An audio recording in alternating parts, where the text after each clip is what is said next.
What it do? Yeah. No.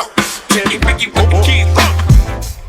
What y'all know about a supermodel? So shout out Elle magazine.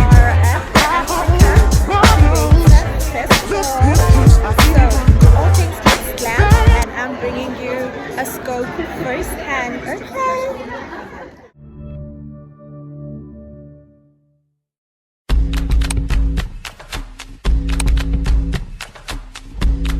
So I'm gonna arrive at 10 to 10, and the event started at 9:30. Well, 9:30.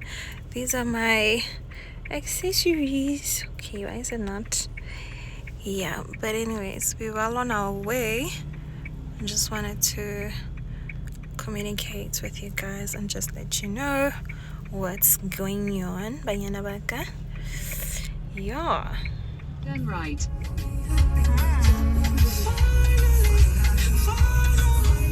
Okay guys, we are 2 minutes away, Rafi Klano, and yeah, I'm at the right place. I thought I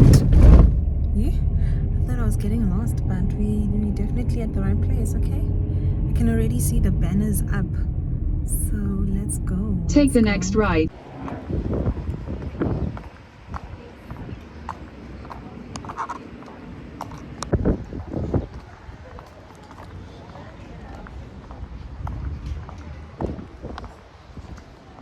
Good morning guys, so we are here at the Africa Creator event, and yeah, we are out at the focus rooms in Santon.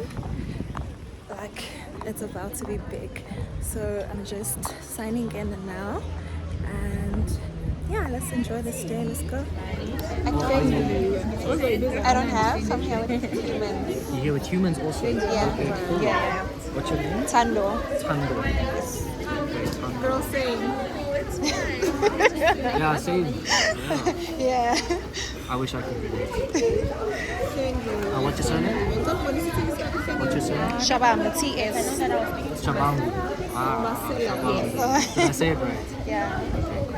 Is it espresso? And then would you like to sign up for It's she's under for a urban masterclass? espresso, but I'm under the organization creative development, so I'm not sure how Do you want, so for the morning one, we have TikTok, Canva and Humans. Yes. Which one would you like to do?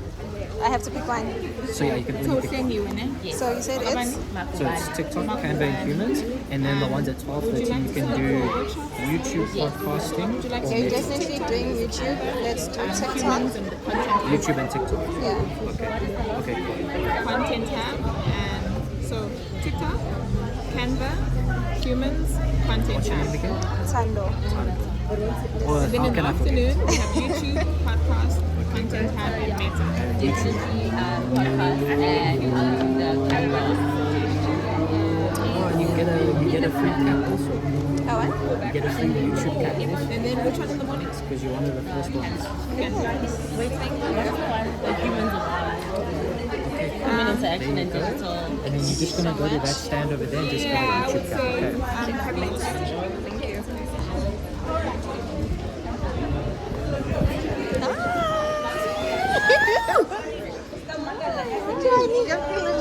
Okay. Thank you. Okay. Yeah, I did. Just right. Yeah. YouTube. TikTok and YouTube. Yeah. No, you can have a free cap. Thank you so much. Okay. I shouldn't. No, you shouldn't. Oh, okay. Say hi to my channel. Hi. Thank you so much.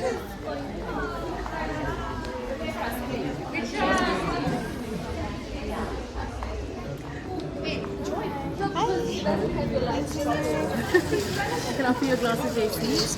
Which one would you like? Sweet rosé. Let's get a rosé.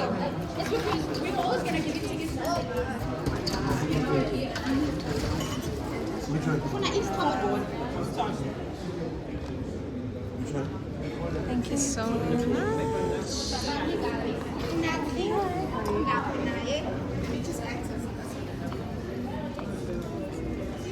Important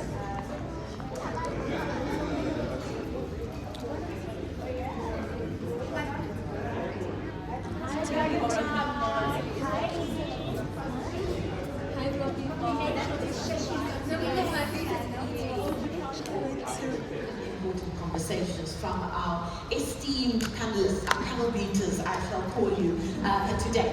So, our first point of discussion today, investing in Africa's creative potential, brand strategies for sustainable partnerships. But enough about me and what we're going to talk about. Let's get our panelists talking and hear what the one thing they believe is what you need to be looking out for to find yourself in the sort of holy grail in this business, which is a sustainable partnership. Limla.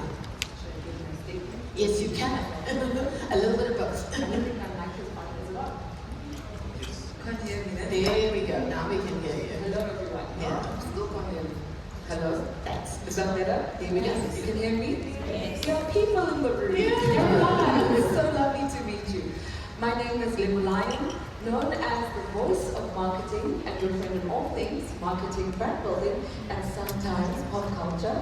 I'm a media entrepreneur and an advisor to this. I don't even think brands see it that way.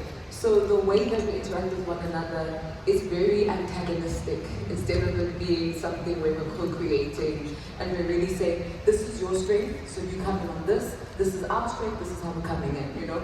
So from my perspective, for example, influencers or creators on platforms like any media house would, right? Brands are coming to you because you've got an audience, you've got the numbers that they need to reach, the people that they need to speak to. That's extremely powerful. And so your first job as a creator is to nurture the trust and authenticity with you and your audience before brand. Because if your people don't trust you, brand will be able to leverage from the influence that you say that you have. And often what I've experienced is that brands want you to prioritize your relationship with them before your relationship with your audience. But your audience is actually what makes you, not the brand. Because as a creator, you don't actually need to have brand partnerships. You can start a business and leverage off of your audience in that way, or do many other things with those numbers. So the fact that we can collaborate with brands, it will require us to really have honest conversations about what does trust look like. If something happens, who do I serve first, my audience or the brand? Should I be afraid that if I don't do something a certain way, you as brand won't work with me? And what will that do for my reputation as a creator? You know, so I think there are lots of conversations we have to have in terms of trust. But I think right now there's a lack of understanding in terms of what value does each party bring, and that's why there's that antagonistic relationship between us. Asha, but then it takes us at an interesting juncture in our conversation because we're talking about standing for something, about being your most authentic self. But what about the pressures of the business, as it were? I want to speak numbers to you. When you are speaking to content creators and influencers and they ask you, but how do I get picked? How do I capture the attention? Yes, standing for something and being authentic and being consistent in the content that you're creating. We know, or even I know, that that's what you need to be doing. But how important are the numbers still, and how much should you be focusing on your data numbers if you're trying to really turn your brand into a business? I'm actually going to speak to both sides because I really love what you mentioned about the value side of it and personal brands, but at the same time numbers as well. So when it comes to, I think this is a golden question actually, because when it comes to choosing influencers for campaigns, and here's all the industry secrets now. So essentially there really are two sides of it. Yes, it depends on the brand and the campaign. When we look at creators individually, the first side of it is probably the more obvious side of it is numbers. At the end of the day, it has to be a fair exchange between brand and influencer. The brand is also investing in you. And so at the end of the day, we need to be able to prove and we need to be able to show that you are going to prove that value for them, but it works the opposite way as well. You know, it also works in the sense of knowing what you bring to the table. And in a practical way, actually, I think as a creator, it's something that we maybe don't have enough of a narrative around, but really understand the core value that you bring to that brand. And that value might not necessarily be the amount of followers, because I think we all know that it doesn't matter as much, you know? The macro, micro, all of that doesn't matter as much. At the end of the day, you could be an anime creator and you could get incredible reach more than a lot of macro creators, and we've seen it with TikTok especially.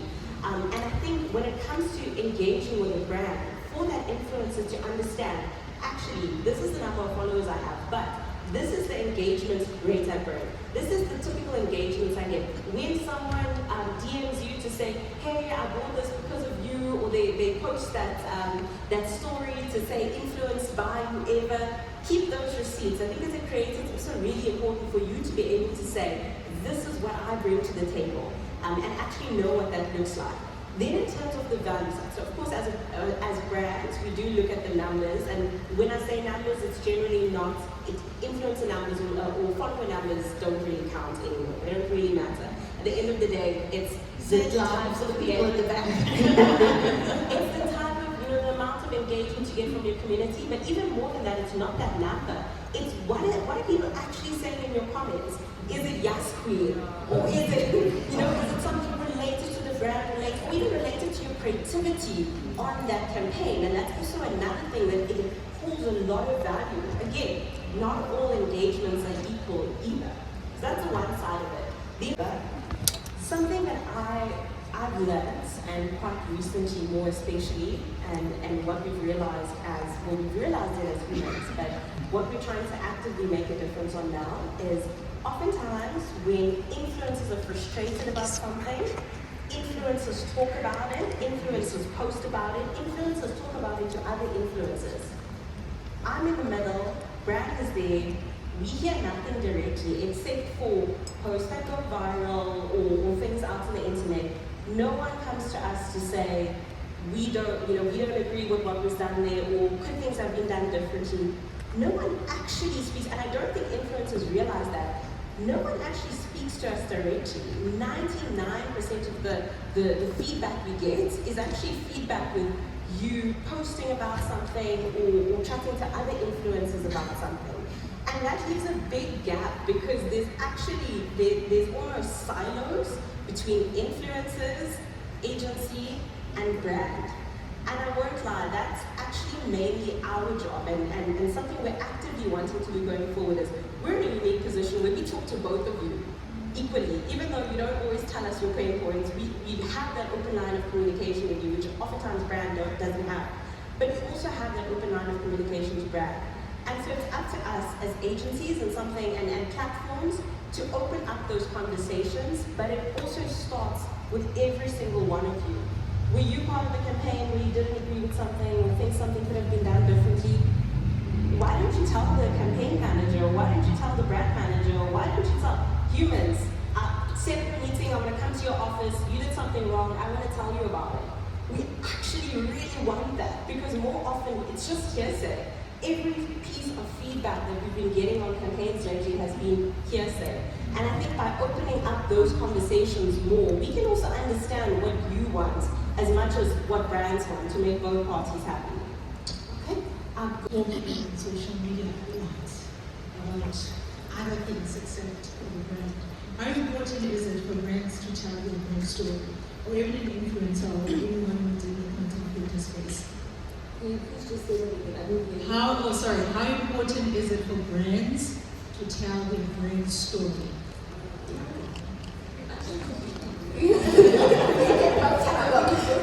Yeah, I mean, especially the SABC being a content hub, I think it's important for you to join this.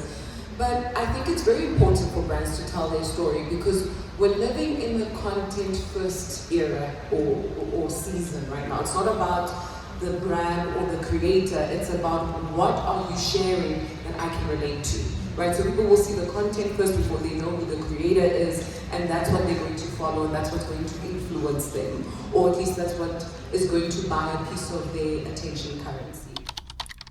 We're thinking of, let's quickly change that. Hi, which masterclass was this? TikTok and Content Hub. TikTok. Yes, Okay, and Content Hub. Alright, Content Hub. Is it part of TikTok? No, TikTok. On your right. Okay, thank you. Sorry. Hi. Thank you.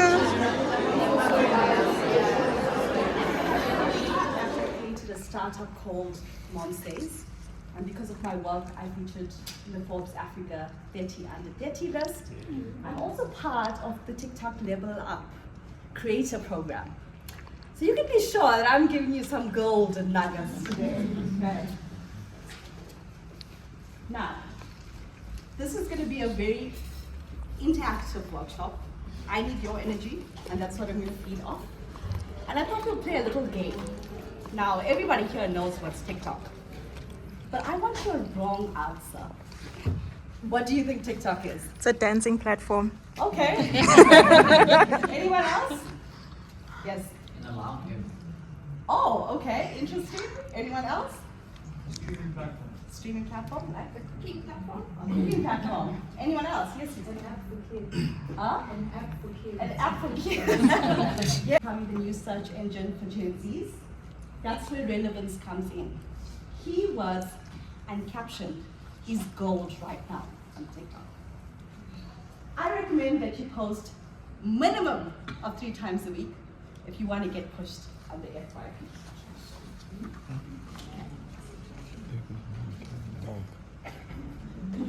Okay. Did you know that TikTok is indexed by Google? Yes. Okay. I love you. You do your homework. Basically, what that means, remember I spoke about captions and keywords? That plays an important part in your content on the app and outside the app. So how do you level up your content so it appears in Google, but also on the FYP page? This is how you level up your TikTok game. Sounds. Now, I know many of you are reading what I have here, and I'm sure you're singing it in your head, because I am. And you're most probably thinking about a video that you watched using the sound, right? That's the importance of using a trending sound. Here's an insider tip. If you want to gain traction using a sound, try and jump on it within the 2nd or 3rd day of it trending. I will show you how you're going to find out what sounds are trending later on. Another thing is effects. Does anyone use TikTok effects here? No. I think you do, Kat. Okay, so effects also help you gain more reach and engagement with TikTok. Think about it, any app that we're on, they want you to stay in-house, right? Why does TikTok want you to use other platforms? So the more you use the features, the more likely you will gain reach and engagement. Strong visuals and editing help boost your content, and some people have seen a 40 times reach using this method. Okay, captions, we spoke about that earlier. Remember, captions are not just captions anymore where you're saying, hi, this is me, etc. Use those keywords and think about it carefully. Hashtags. I'm sure many of you know that TikTok has now limited the amount of hashtags that you can use. So you can't use hashtag FYPPP anymore, or FYPPP or whatever. You have to think carefully about those hashtags. So why is TikTok pushing 5 hashtags only? SEO, TikTok SEO. So I was having this conversation earlier with 2 creators. Everyone has been asking, when is the Creator Fund coming to South Africa? There's also been a lot of fake videos where people are saying, the Creator Fund is here, this is what you need to do, etc. As a creator, is actually if you test and play around with content. Don't be afraid to just post. Sometimes we overthink content. We'll spend 5 days editing a video that will get 200 likes. But we post in the sphere of the moment and it gets 30,000 likes. Right? Learn the tricks to it. I've shared earlier what helps with getting you in that FYP. Remember, engagement is not just likes. Get people to comment on your video. Get them to save a video. Why do we want people to save videos? Can anyone answer that? So if a video is saved, it shows that it is bringing value to the people that are watching. So TikTok is becoming a lot like Pinterest, right? I'm not sure if you guys saw the board section on localized to boost it or socialize in our TikTok account. It's called Yes Hotpot anyway. Okay, I feel like I've seen you on TikTok with someone else called Really? and I don't think so. Anyway. Okay, cool. So that's going to be our last question. So there's an interesting fact. You're in a room filled with creators, right? Yes, I'm very honored to be with you today. So what I've noticed that works really well for businesses on TikTok, especially in the food industry, is teaming up with creators or collaborating with creators, right? If TikTok is a search engine, people are most probably going to search where do I find restaurants in Bravonia, etc. So I would recommend look at your keywords, your captions, your hashtags. That's not Hashtag just celebrate. And of course you have to encourage your followers to join in, to commit and to celebrate with you. Winners will be selected based on the highest content reach and engagement verified by the measurement tools used by the organizers. Okay.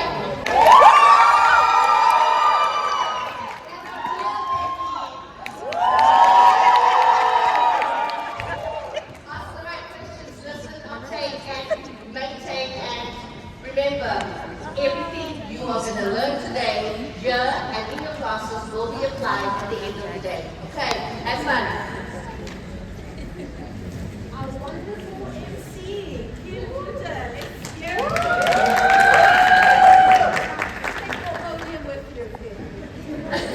Along with your cue cards. Thank you, everybody. Those relationships, how to work with brand people. So a silly example is that if I get a brief, I send my own concept document back before I start shooting, because I've been on the other side where the marketing manager is like, we need another revert, we need you to reshoot it like this. I'm not paying for that. I'm a cheapskate, so I'm not paying for that. So yeah, and then last year, a copywriter. I worked in the advertising industry as a copywriter.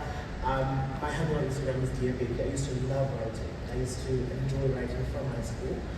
And from being a copywriter, I fell in love with social media. And I thought then that I'm so good at strategy behind the brief, And I did that for about 5-6 years. And then I didn't like how agencies were so agency-ish. Yes, I didn't like that. And then I was craving stability so bad. And eventually I got a job in corporate. I went to corporate. I didn't fit, guys. I had to be honest with myself. I don't know if I'm unprofessional, but I'm trying to look for the right thing for it. The various platforms. And then how do you use that then to decide on who to collaborate with on those different platforms? I mean, so it's very similar in what Jack said. Like for us, we have to figure out what do we want to get out of these platforms. So we don't just, it's not like a copy paste for each brand. Like you have to be on TikTok, you have to be on Instagram, you have to be on Twitter and what's the threads and all of that. And for us, we are so committed to producing high quality content. That's part of our strategy. And if that means that we can only be on one platform, then we're happy with that. Until we figure out we have an account on TikTok, but we don't post anything because. And then by the 50th, day 50, I'm like, I'm not motivated, so I can't give any motivation. And I get DMs from people, and they say, my day is going bad because you didn't post day 55. And I need day 55 because if I don't have day 55, what am I going to do? And I had to now make a decision. Do I do it for the people, right? Because I feel like if I am trying to motivate people, it should come from me. I should feel motivated for me to share with people. And if I start doing it just because they want it, then it doesn't really serve the purpose, because I'm just going to be scrapping around and just finding stuff and posting it because people want it. So I used to do that, and I had to change and be like, actually, I'm going to do what I want when I want to. And if you are going to follow, that's amazing, and if you can't, that's also okay. And come to the point of being real on social media. I mean, who I am on Instagram, I am not on Facebook, I am not on Twitter, and I'm not on TikTok. And I used to, do this thing of cross-sharing.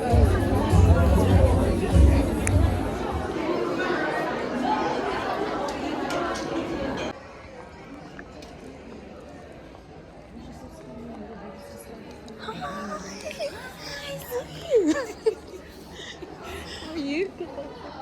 I'm good there.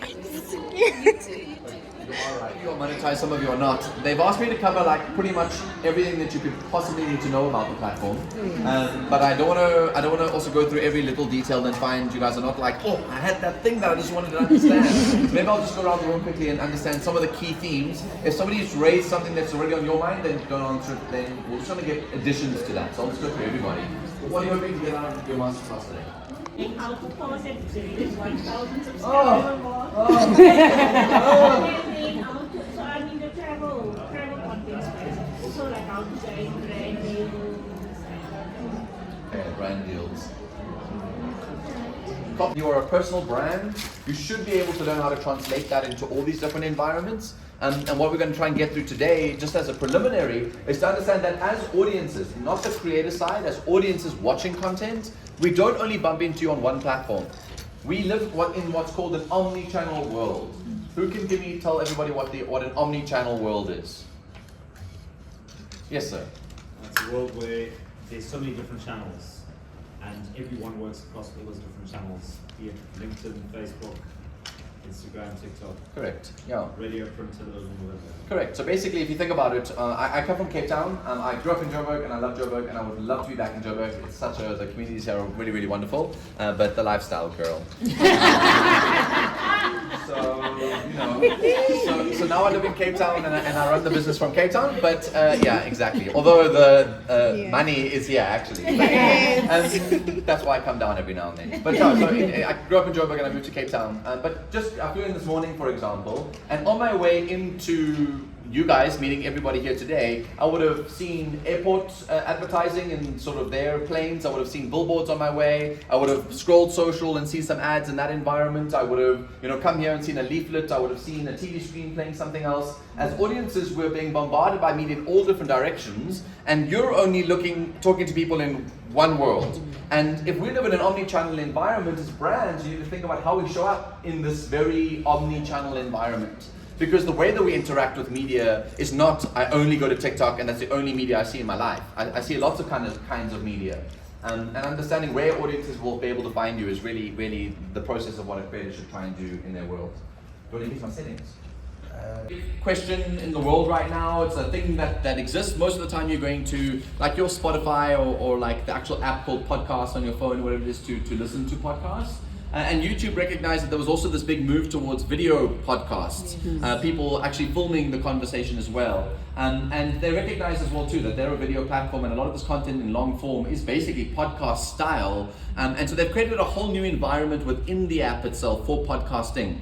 So what do you want to know about podcasting on YouTube? It's ultimately filmed podcast that you can playlist into series. It shows up on a complete podcast section within the app. So if you're looking to explore only podcasts, you can listen audio. You can listen with audio only as well, which is a really valuable tool because most of the time when you lock your phone on watching a YouTube video, it stops playing. Whereas a podcast, you're allowed to listen to audio only for data consumption. So that's quite nice. And now they're starting to introduce things like RSS feeds in, so that if you're publishing your podcast to a whole bunch of platforms at once, YouTube is creating an integration where you can publish it there as well too. So what's the question? In their videos.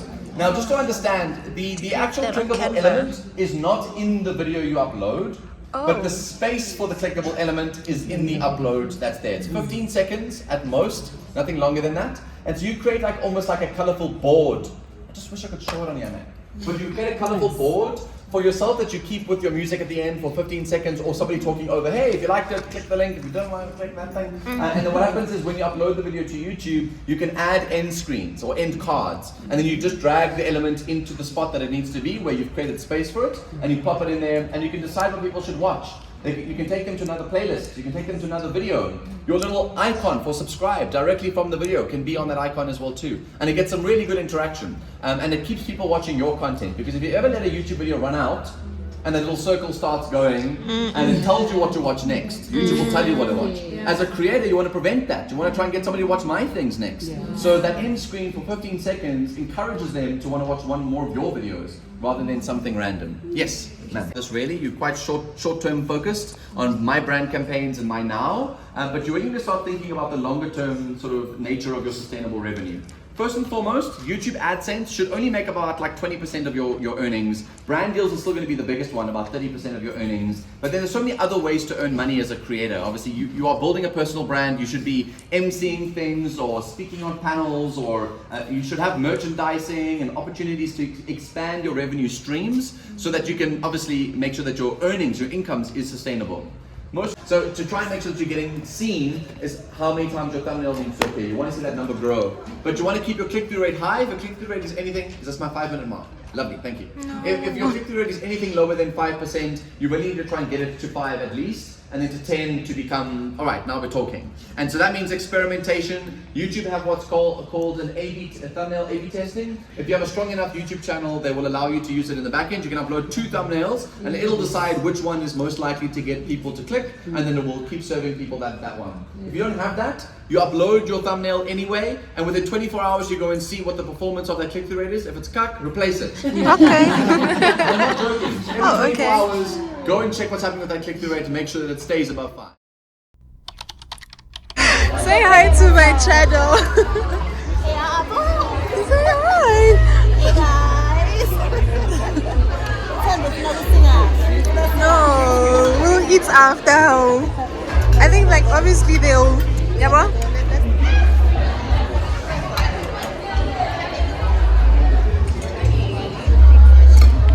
The plates are empty now, okay?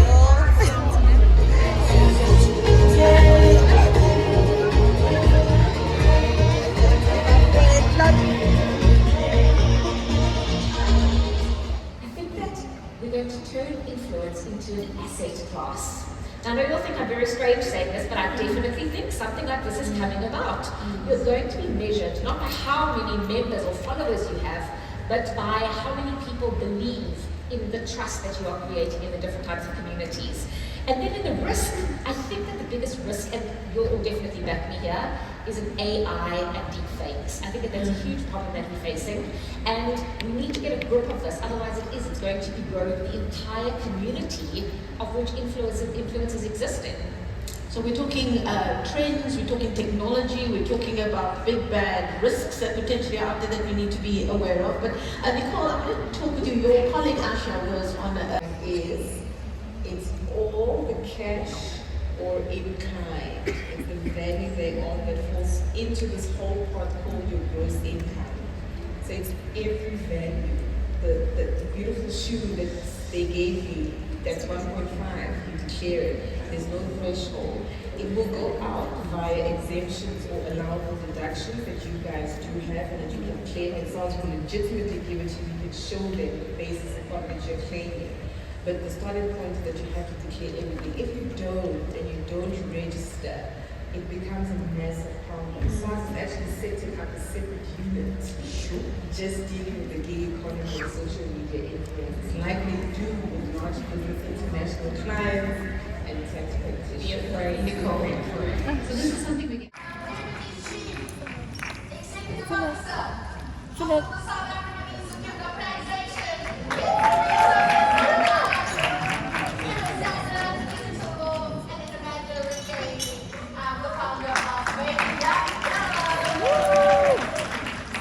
Listen here, I'm going to tell you something for free.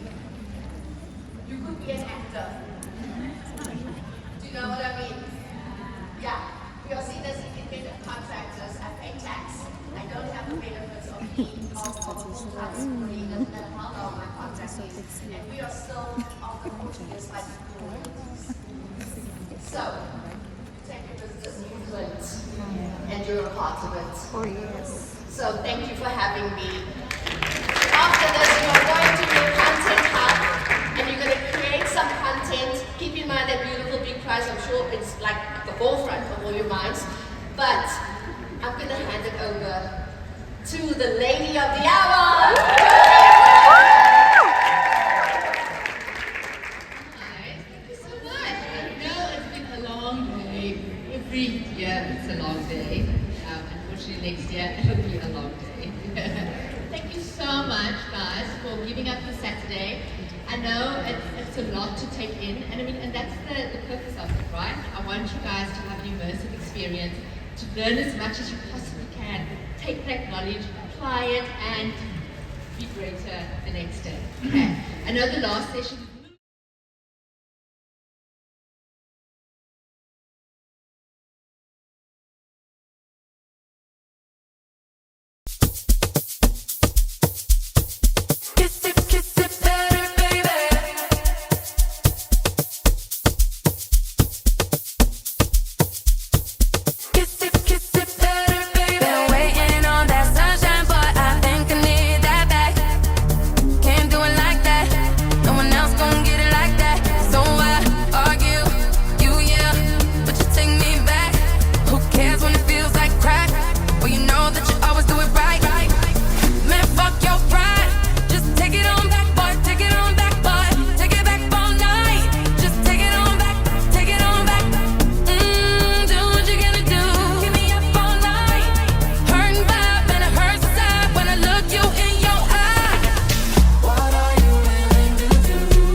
But at least that amounts to something. But also I think like the knowledge I received today was so vast, and more than anything, like I'm just happy.